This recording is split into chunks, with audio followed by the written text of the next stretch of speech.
Hello and welcome to Mythmakers. Mythmakers is the podcast for fantasy fans and fantasy creatives, brought to you by the Oxford Centre for Fantasy. My name is Julia Golding. I'm the director of the centre, but I am also an author and creative myself. And we've now reached the end of our season of Mythmakers, and we're going to delve back into the highlights of what we've covered this year. So if you've missed our episodes, listen out to our short excerpts and see if you want to dip back in yourself and see what we've been up to. These are our top 5 listens. And we're going to go in reverse order, starting with the 5th most popular of our offerings this season. And that is a conversation I had with a friend of the centre and creative himself, J.R.R, who, as you'll hear from his accent, is based in America. And we spent one of our podcasts discussing why go small. And then one thing which I think should not be forgotten is the whimsy that you have if you go small. And I was thinking here of books like the Borrowers series. I don't know if that's well known in the US. It's about a miniature family who they cobble together their environment from like matchboxes and safety pins, and they go to sea in on the river in a little boat. It was made into a BBC TV series over here, so it's quite well known as a sort of my era children's book. And there was, of course, Mrs. Pepperpot, which is another delightful series where Mrs. Pepperpot gets shrunk, a bit like the Tom Thumb story. So there's the whimsy to that, to suddenly seeing the world and how the world would appear if you were but a couple of inches high.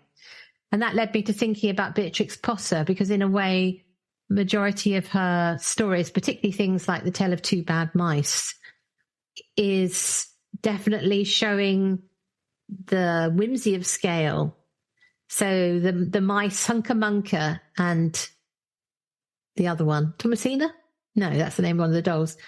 And anyway, I've forgotten. Hunca Munca, I definitely remember as the name. They move into the doll's house in the nursery and then get very annoyed that the fires aren't real and that the plaster food is actually not edible, and they start smashing it all up. I loved that story as a child because I could really relate to this thing of the disappointment of it not being real, and the idea of the mice moving into what is your playhouse.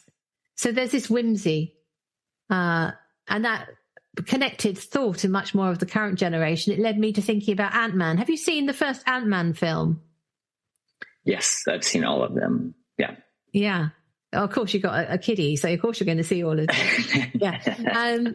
But I absolutely adored the way the big finale happened on a train set. I was much more interested in the hilarity of seeing like Thomas the Tank Engine being used as one of the big set piece things at that scale, like the miniature world. And I thought that was just wonderful. And that's what Ant-Man should be doing, in my view. Is that uses that scale thing to whimsical advantage. Have you got any other favourite, perhaps over in the US, miniature people stories, which I and European listeners might not be aware of? There's the one that comes to mind is in part the scale, but it's also in terms of the nature of the being, and that is the Indian in the Cupboard series. This is kind of a precursor. So it's, in the vein of like Velveteen Rabbit, where an animal, or like a Toy Story, where toys actually have feelings, thoughts, some sort of inner life.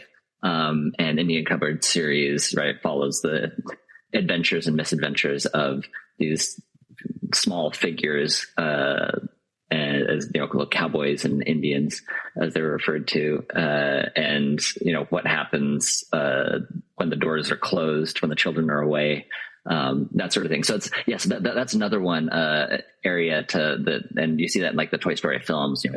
It's really accessible, that it's in part, it's their size. You see the world, like the camera is entirely from their angle, right? So what does it look like?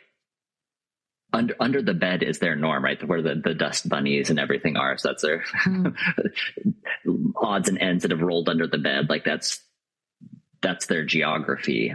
So it's interesting. Yeah. So seeing the world, from that perspective, and how, silly some things seem when you're pointed, when you're on the ground, kind of pointing up, seeing what things other people are concerned with, that people that are kind of closer to the ground and smaller don't seem to be as concerned about. That's something they definitely see satirically used in some of those films. That, of course, thank you for mentioning Toy Story, because that would have been a big gap if we'd forgotten that. I love how the little plastic soldiers all move, like they can't move their legs separately because they're on those. Right, they're just going to waddle in. The detail of that is so charming, but because you're convinced by that world as being a complete world, it doesn't mean it's low stakes. The stakes there are high about survival, friendship, being separate, finding your way home. They're all big stakes, but within a small world. And sometimes the stakes are higher because you're smaller, right? So I'm reminded of the film Honey, I Shrunk the Kids, and not so much the sequels, but right. So it's changing perspective, right? So you're shrunk, and so something that seems just everyday, ordinary, like the sprinkler going off, like that could have disastrous effects on these children who are, the size of the head of a pin. These drops of water become deadly projectiles. Yeah, exactly. So that's, then that film is, just great. I'm saying, like, every day, like, what does it look like to be an ant? Like, or something that usually you might want to step on or might be a nuisance, how a small creature you can connect with and can actually help, if given an opportunity to. So there's lots of things that you can do, again, with that kind of shift in perspective, and make you look at the world and reevaluate your assumptions about something. Is it valuable? Is it trash? Is this worth discarding? Is it something that should be valorized? All of those are questions that when you shift perspective, they really raise those questions. Okay. And so the last thing I thought of, and do come up with any more in this line, the last thing I think that's happening is about access. So you get if you go small, you get access to worlds which you would otherwise not be able to see. So you mentioned like the ant colony. So that reminds me of films like Ants, for example. And then there's the traditional tale of the ant and the grasshopper. So you get access to little worlds that you wouldn't otherwise see. Ant and grasshopper, of course, is another satire. So they can do more than one thing at the same time. But I was thinking particularly of Alice in Wonderland, because that is one of the most famous scenes of shrinking and, changing scale. But there's the idea of going through the small door to this magical world. And if only you get it right, that idea of a secret access, if you get to be small enough to slip through down the rabbit hole, again, it presumably means rabbit holes aren't person size. So there's a sense of access there. And that leads me to think of the films where, I can't remember the name of the film, but I remember watching it where they shrink to go inside a human body.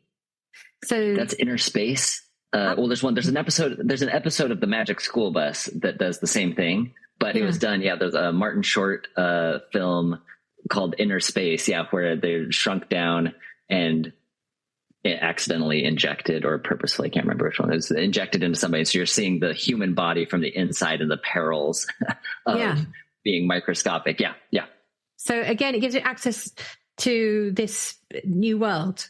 It's a kind of portal in a way by going small. And I think all of this is joined together by the idea that in fantasy, what you're doing by scale is reframing whatever is your ordinary world, by changing the scale. It becomes a commentary on the ordinary world. And now coming to the podcast at place number 4, this was our Halloween episode where Jacob and I looked into the history of vampires and werewolves in fantasy literature. And the little section you're going to hear is about vampires, the sexy fantasy creature. Enjoy. So there's all these, the vampire folklore, but I think there's a huge thing here which the 19th century vampire has then put into 20th century and 21st century, which I'm sure we're going to talk about now, is that vampires are considered to be sexy. It's about a form of sublimated sex, without actually the idea of being bitten and having turning women into sort of vampire maidens, all this kind of stuff. There's a kind of harem thing that he has going. There is an element of a sort of adult pleasure going on in vampires, which you don't get with an ogre or a troll or anything like that. Not usually. And I think you can see that thread if you just think of who is cast in the movies to play these characters and what the modern version of vampires have done with it. It has taken that element very much more strongly, with some exceptions, which we'll get to when we talk about the modern period. Right. So I think that Bram Stoker, and there's also a connection here to the theatre, because I think Bram Stoker often wrote, I think it may even started as a melodrama. But anyway, he was from that world of the Victorian stage. So there's a connection there to, the mustachio twirling villain of Victorian tying maidens to train tracks. It's got that kind of heightened silly drama in it, which is quite enjoyable if you sort of go with the make-believe. And the other thing I'd say about it, that actually there's some interesting female characters in Dracula. And I think her name is Minnie, I think. Not Lucy, the one who has a sticky end, but the other one. Because she's got a typewriter and she's sort of an early woman, a new woman, she is more active than sometimes the heroines were in Victorian novels of the same period. So you can see how that then transfers for them to be the vampire hunters of the female Van Helsing and, of course, Buffy later on. You can see there's sort of a growth of a female character here coming out of that. Right. So should we move on from Bram Stoker? Because I think what then happens is, of course, that the story gets picked up by early Hollywood. It's one of the sort of early films, isn't it? Where you get Bela Lugosi. Yes, kind of iconic. As Count Dracula, and that's So it has a life definitely on film. In other novel adaptations, the one that I'm probably most familiar with in kind of the earlier period is the mid-50s with Richard Matheson's I Am Legend, which is a kind of development of vampires. So in I Am Legend, and it was adapted into a film with Will Smith, but in the film adaptation, the vampires are depicted more as zombie-like creatures, whereas in the novel itself, they're definitely vampires, kind of referred to as such. And what's interesting with Matheson's treatment is he kind of tries to come up with scientific reasons why vampires would react the way they do to garlic, to sunlight, to metals, and so it's really interesting in that sense, kind of trying to provide a more kind of rationalistic explanation for how, if vampires existed, how might that work? Because this is also one of the first, or not one of the first. It's an early example of a novel that takes the idea of a pandemic ravaging the globe and then transforming the population into some either decimating or transforming the population into something monstrous. And so the pandemic is responsible for turning most of the world into these kind of vampiric creatures. And so you have kind of this kind of semi-scientific, more rational approach to how that might develop to make it more, I guess, reasonable, plausible, even perhaps kind of. So it's more of kind of like a science fiction-y strain, but not going into space science fiction, but rather trying to take the vampire mythos and root it in science or tie it in some way to scientific process and method, which I found is really interesting, kind of a different take on a vampire. And then my next sort of stepping stone is the kind of Anne Rice vampire series. And then the film Interview with a Vampire, which I've seen they've just remade, haven't they? I haven't watched it yet, but I saw there was a new trailer come out. Adaptation. I know there's the series, a television series. Oh, it's a series, is it? More long form television. Yeah. So I think was that an early Tom Cruise film? Am I got that right? Yes. Tom Cruise, Kirsten Dunst, Brad Pitt, I believe is there. So it was just, so when you were talking about the people that they cast as vampires, and you don't get much more of an attractive slant to vampires than you do with the film Interview with the Vampire. So there's that.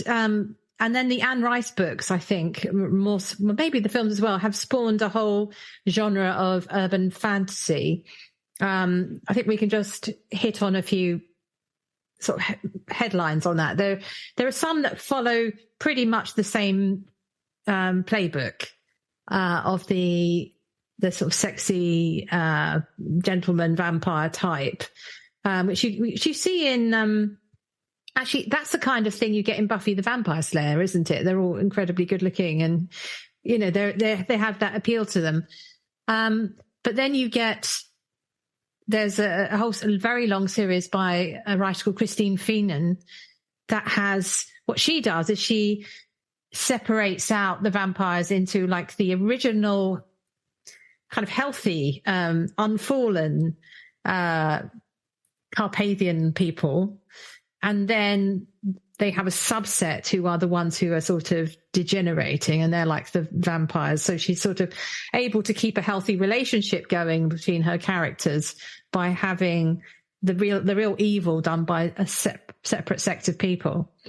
And then another way it was handled is, of course, in Twilight, where you've got the story that series basically has vegetarian vampires. If that's, I think they call themselves that.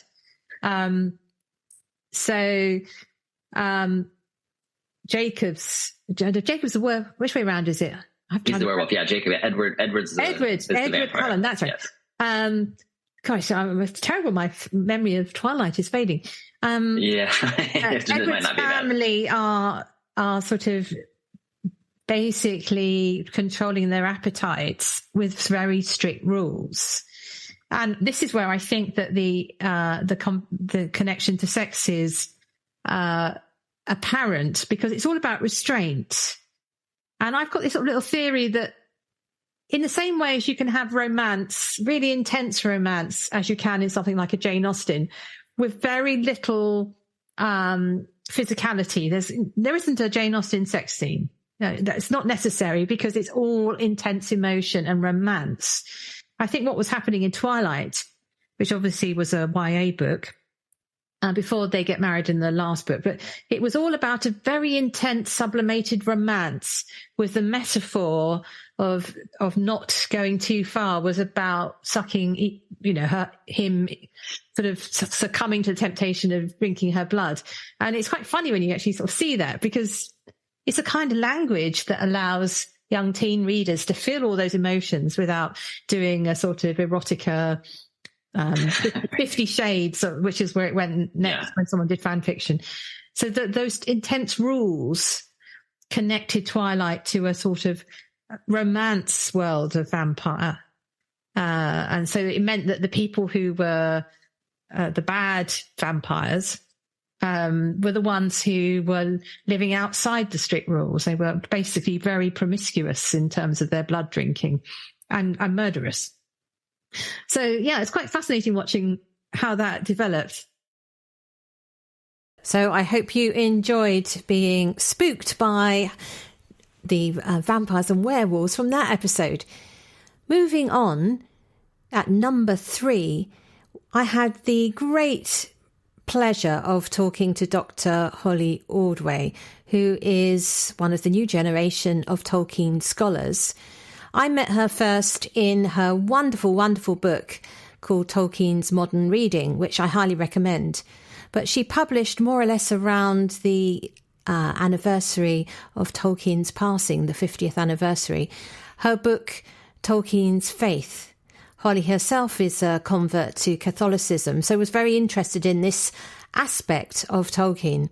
And I learnt a lot talking to her about the actual nature of Tolkien's faith, because I'm afraid I had a rather sort of broad brush view of what it meant to be a Catholic. And she did a deep dive into a particular form of Catholicism, which is based on the oratory movement, and links that to the nature of worship and spirituality in Middle-earth. It's very much, you don't have to be a Christian or a Catholic to enjoy this. It's quite revealing the way she talks about how Tolkien's faith fed back into Lord of the Rings. That thing you said about how the liturgy is very Tolkienian, or Tolkien was inspired, is fascinating. I can't wait to read your book so that I can find out the detail of that. But what do you think that there was in the English version of Catholicism in particular that inspired Tolkien creatively? Is there anything you can think, oh yes, there's some kind of aesthetic here, some sort of feeling about his faith that then becomes woven into the creation of Middle-earth? Well, yeah, this is a huge question. To kind of narrow it down a little bit, to be a Catholic in England was its own experience, which we've already sort of lightly touched on. But specifically, I think he was really influenced by oratorian spirituality, which is a charism sort of within Catholicism. I think often people who are not Catholics, and many who are, tend to think of Catholicism as uniform, like, well, this is what all Catholics do.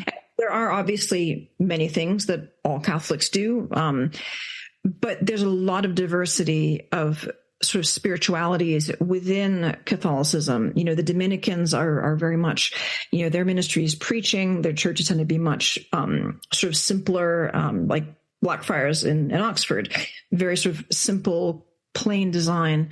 There's the Franciscans with the emphasis on poverty of life. And so there's different sort of spiritualities within Catholicism. And oratorian spirituality is not very well known. This is the congregation founded by St. Philip Neri, who was an Italian saint, 16th century, who inspires the oratory in Rome, and it spreads to other places. And John Henry Newman brought it to England. And there are a couple of interesting points about the oratorians. One is that they place a particular emphasis on ministering to the more highly educated in the community. They always go into cities, so Birmingham, for instance, and they place a great emphasis on music and beauty in the liturgy. And this is then an aesthetic that he grew up in this real sense of beauty. And we can't take that for granted, because not all English Catholic churches are, or certainly would have been then, beautiful or with good music, because partly as a result of the Reformation and the establishment of the Church of England, all of the existing churches, which had been Catholic up to that point, were converted to Anglicanism. Catholics no longer had places of worship. And even after, and for a long time, it was illegal to be a Catholic, to attend Mass. Even after those penalties were lifted, it wasn't until 1791 that Catholics could even build churches again. And even then there were restrictions. They couldn't, for instance, put steeples on them for a long time because it would call too much attention to these Catholic places.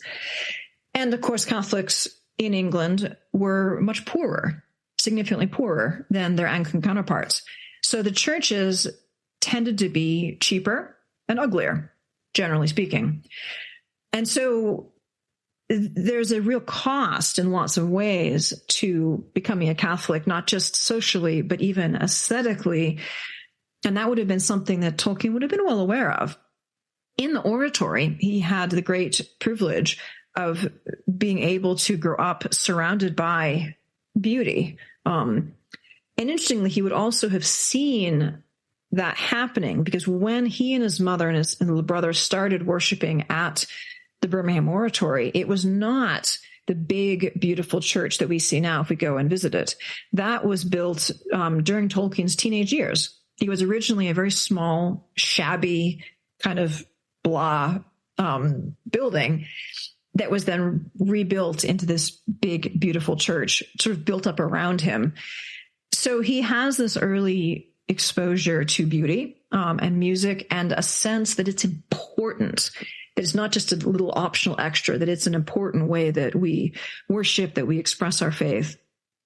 And one other point I'll just make briefly, although I talk about it at much greater length in the book, oratory and spirituality really puts a great emphasis on joy. It's a spirituality of joy, but it's a spirituality that incorporates sorrow. Joy is not the same thing as happiness. And I think that this has a profound influence on Tolkien, and we can see it in many ways throughout his whole work, all of his ability to get through these sorrowful periods and still have a sense of joy. That's very much in line with the spirituality of the Oratorians. I suppose the one big difference, thinking about it, between Middle-earth perception of faith and what we might or might not believe is they knew the gods were there. The Valar were over in the Undying Lands. And there's nobody who says, oh, Eru Ilúvatar doesn't exist. It's not a world of doubt. Do you agree? It can be a world of despair, but... Well, that's a really interesting question. I mean, Tolkien is obviously writing Middle-earth from a point of view of natural theology. This is a pre-Christian world. He's very clear. It's a pre-Christian world. So there isn't any Christ figure in it. And he's also very clear that the Valar are angels. Angels are archangels. And he makes the point in one of his letters that the inhabitants of Middle-earth might call on the Valar as a Catholic would on a saint. So they're intercessory figures. But of course, Eru Ilúvatar, who Tolkien's quite clear is God as he understands him, the one God, the God. I mean, he is not visible to the people of Middle-earth in that sense, just as now, perhaps much less so, because this is pre-incarnation. And we see not so much in Lord of the Rings, but in the Legendarium, the story of Numenor is a story of, worship of Eru perverted into, human sacrifice and worship of Morgoth. So I think Tolkien's not specifically working in the modern, very modern struggle with does God exist, because he's working in a natural theological framework in which he's taking it for granted that God does exist. But he's still certainly giving plenty of room for the people of Middle-earth to act as if God doesn't exist and to go. No, that's true. And there's also plenty of room for the bad guys and the fallen good guys to try and, achieve a power that is not appropriate for mortal or immortal people even, like the ring, for example, because it corrupts. But this theme is making me think it's intriguing me, and I'm sure this is what I'm going to be reading your book to find out, is things like, well, why can't men and other races go to the land, the undying world? Why can't they go there? Why are they separated? Why are only elves allowed? Because that's the place where the angels hang out. Why do men not know what happens to them after death, whereas elves do know that they wait in the halls of Mandos? And there's some suggestion that they sort of come back again. They don't leave the confines of the world. These are all really perplexing theological questions in a sense, but they're very different from the kind of theological questions we would be asking in our world, because we don't have those dilemmas. Maybe disagree, because I think we're asking those questions. I mean, we don't ask them the same way as the elves, because we're humans, not elves. But what happens when we die is quite possibly the question, right? You know, what does happen? Can we be sure? Where do we go? That's as profound a question now as it would be for, you know, Beren in Middle Earth. But what I meant was, there isn't a group of people who have like special access. You know, like that part, the big division between elves and men, the more immortal, and that obviously isn't our lived experience. So, right, the theology of that, why that is set up like that, is something which is made up for Middle Earth. And that's what I think Tolkien's his way. He's exploring certain questions. Now, obviously, fundamentally, Tolkien is telling a story. It's the narrative, the characters. I mean, his elves come out of his languages. So we mustn't ever fall into the trap of thinking that he had a theological puzzle he wanted to work out, and so therefore he created X, Y, and Z characters. Utterly antithetical to Tolkien's way of thinking. But that doesn't mean that he didn't think about these things and weave them in, because he writes, for instance, that the main theme of Lord of the Rings is death and the desire for deathlessness. And this is a theme that he explores throughout the whole Legendarium. And the elves allow him to do this in a really interesting way, because the elves don't experience death in the same way that humans do. So what it effectively allows him to do, by contrast, is to explore what does death mean? In what way is death a gift to the human race? Why might elves view it as a gift when we might view it as a burden? So the separation of the elves as these people who did have a chance to see the light more directly, and yet they still managed to fall and rebel. I mean, the whole story of Silmarillion is, Feanor, please stop it. Yeah, exactly. Feanor, no. Feanor, give up. They're not yours. Coming in second place is a compilation of interviews I had with 4 experts on the 4 main Inklings.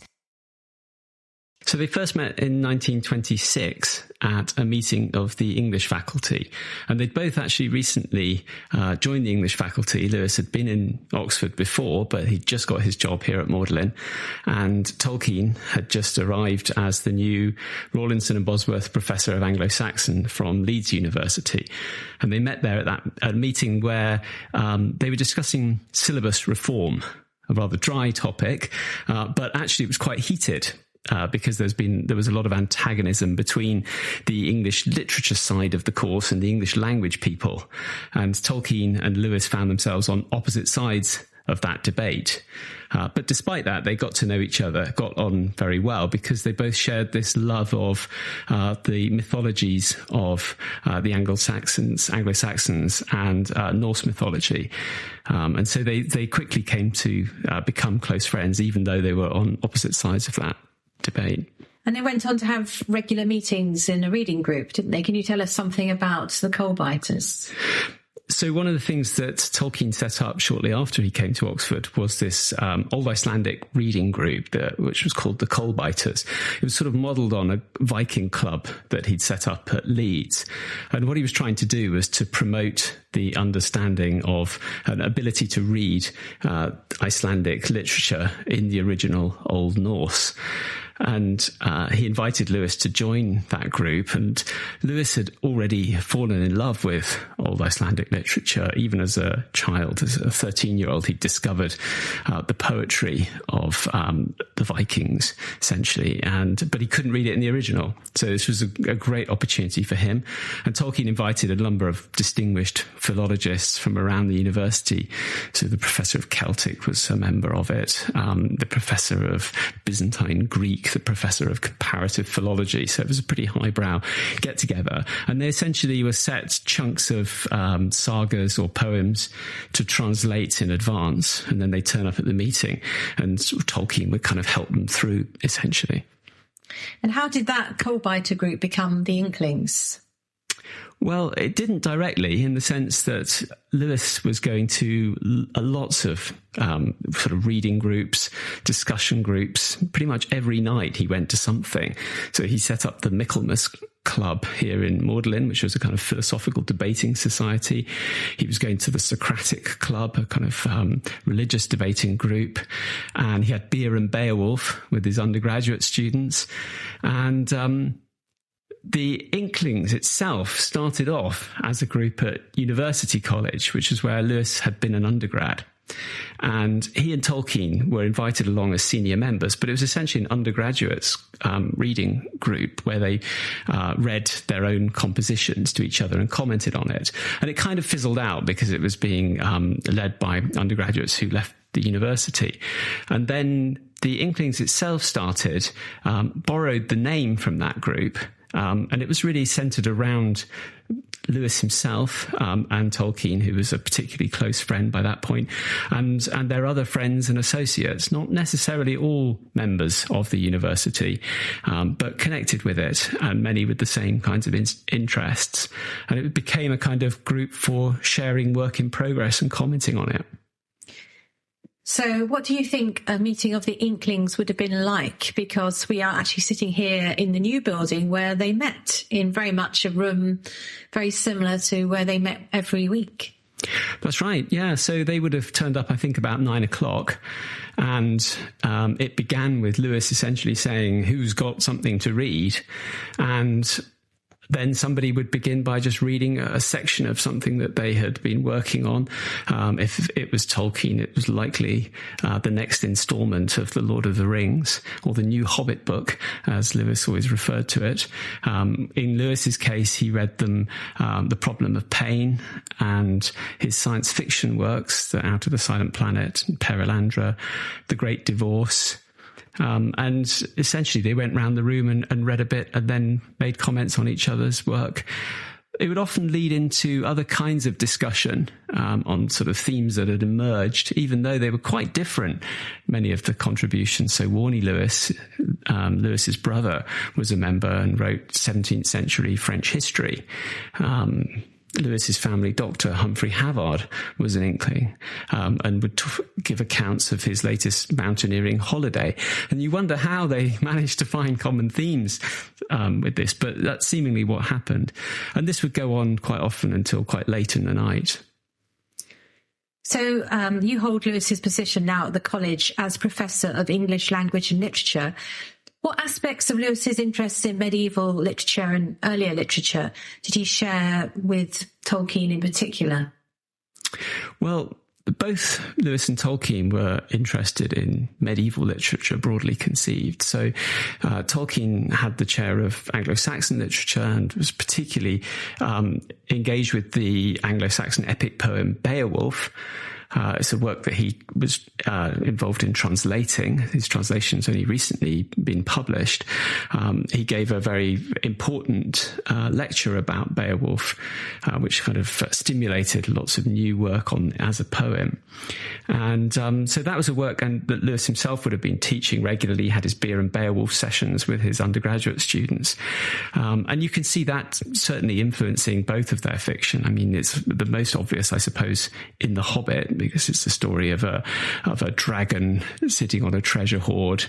Somebody steals a cup from the treasure. He takes out his vengeance on the local town, burning it down, and then Beowulf has to come and kill the dragon. And it's clear echoes there of the events at the end of The Hobbit. And they both would have taught widely across the Middle Ages. So Sir Gawain and the Green Knight, an Arthurian poem, which Tolkien himself edited. The edition that he edited is still one that we use today with students. And there's a nice copy of it that survives, with Lewis's own copy of Sir Gawain and the Green Knight in the Bodleian Library, heavily annotated. You can see his reactions to some of Tolkien's editorial decisions, not always favourable. And so that, again, is a work that you can see cropping up in both of their fictions, particularly in the Narnian stories, I suppose, where Arthurian literature has an important part to play. That was Owen Barfield talking about his grandfather, the original Inkling Owen Barfield. Colin Duries was talking to us about Tolkien. Alicia Smith took on the wonderfully mystical Charles Williams, and Professor Simon Horrobin, who holds the chair that was held by C.S. Lewis at Magdalen, was talking about C.S. Lewis. This was an evening that we had with these 4 experts rerunning a Inklings meeting, and we've put out 2 parts of that evening.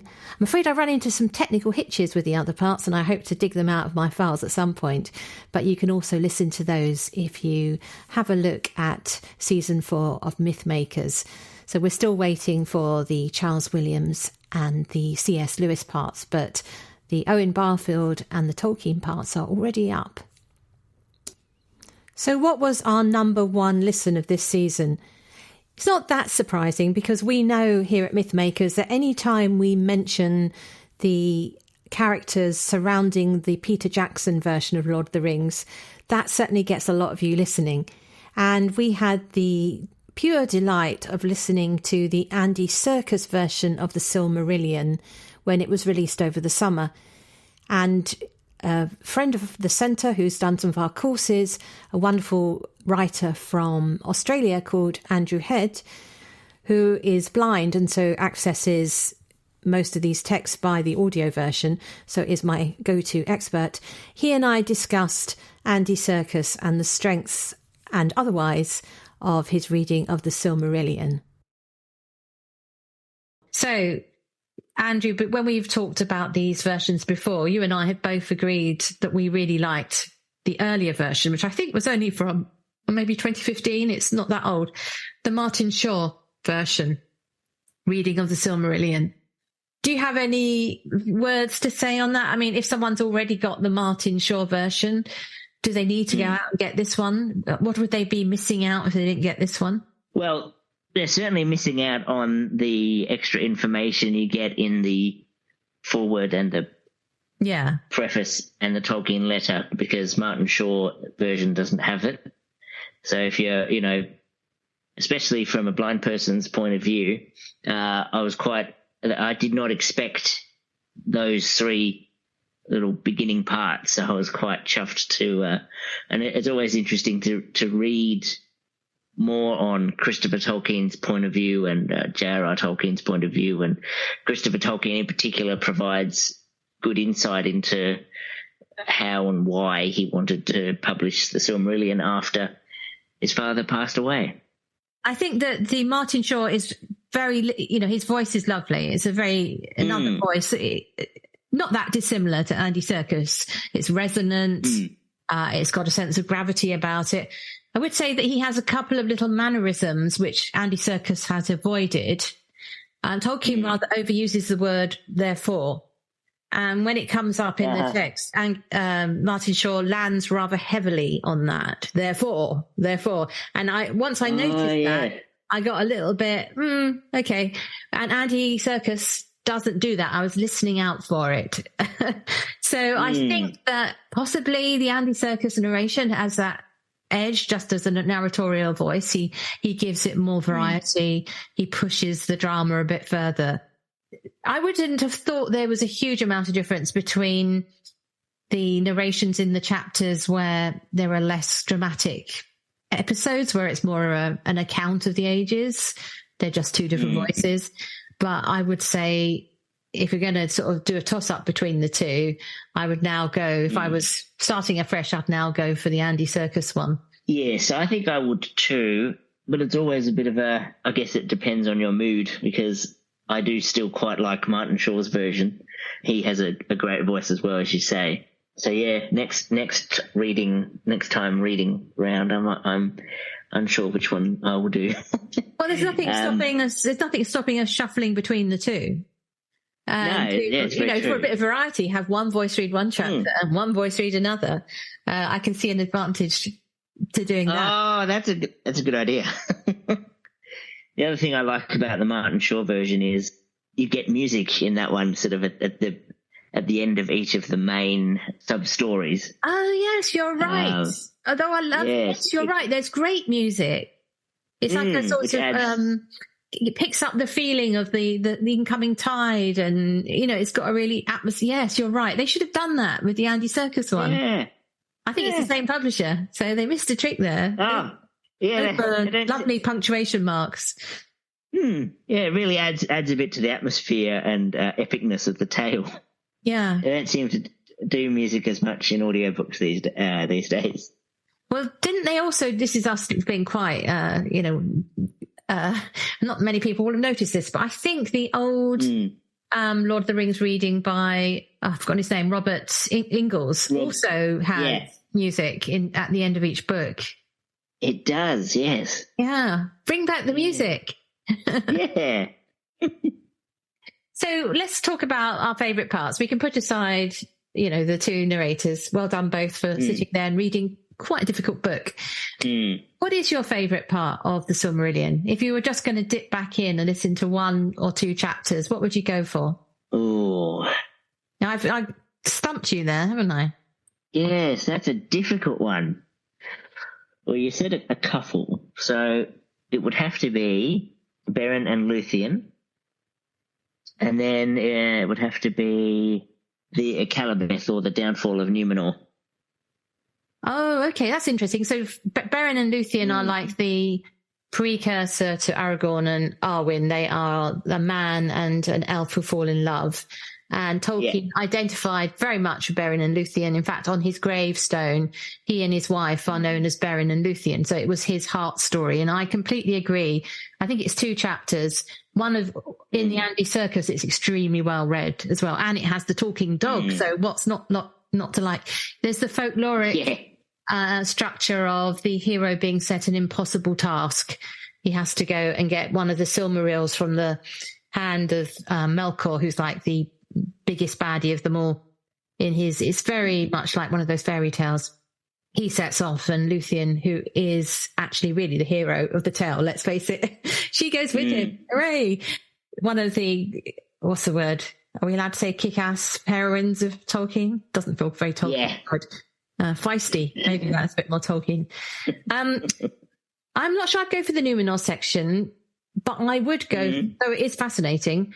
I actually like the poetry of the language of the very beginning, which is the I can never say this, Lindale. Yeah, that is the setting up of the world. I love the image of the music and how it's described. This does feel very biblical, or actually Miltonic in the way it's described. And I just think it is the language is so beautiful. I wouldn't mind if it was Martin Shaw or Andy Serkis. Both of them read it very well. So perhaps on my either or, I'll do Martin Shaw for that, and then I'll do Beren and Luthien with Andy Serkis, and then everybody's happy.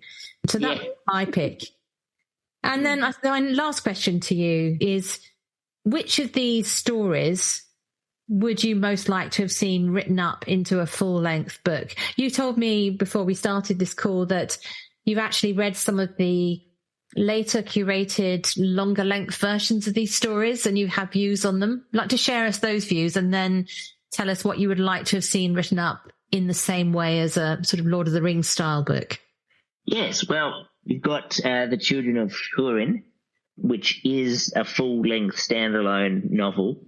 It's had, parts from the Silmarillion and Unfinished Tales that aren't quite exactly the same, brought together, and then a bit from the history of Middle-earth, I believe, as well. Turned it into a full-length 7-hour book, but the audiobook is 7 hours. And for those that don't know, that is read by the wonderful Christopher Lee, who played Saruman in the movies. So that's well worth a listen, that one. And then you have Beren and Luthien and the Fall of Gondolin. They're the other 2 longer tales. And there's bits from the Silmarillion and other papers that have other writings that have been brought together.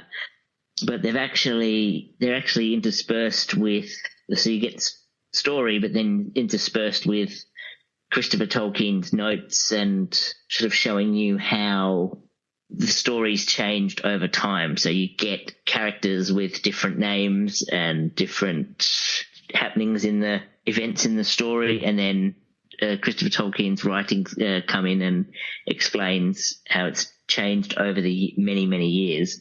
And then you get the next part that's, how do I put it, similar, sort of shows the story evolving over time. So it's the successive drafts of the story? Yes, that's it. Thank you. Yes, and he sort of all brought them together. And you still, don't get me wrong, you still get the story. And as I say, it's interesting to hear that, but it does, if you're expecting a story, it does at times make it a little bit tedious and a bit difficult to get through. Even for me, who enjoys hearing more about the process as an author, it can be a bit challenging to get through. Yes, because what you're really listening to is a story of how a story is written, isn't it? Rather than the actual story. It's very meta. So that's our number one listen. We look forward to creating a new season of Mythmakers after our holiday break. And if you have any ideas of writers you'd like us to reach out to be interviewed, or indeed anybody who you think might be an interesting guest to come along from other forms of fantasy creativity, such as music or gaming or anything else, we are open to your suggestions. So do send us a message and we'll see what we can do. But until the new year, wish you very happy listening.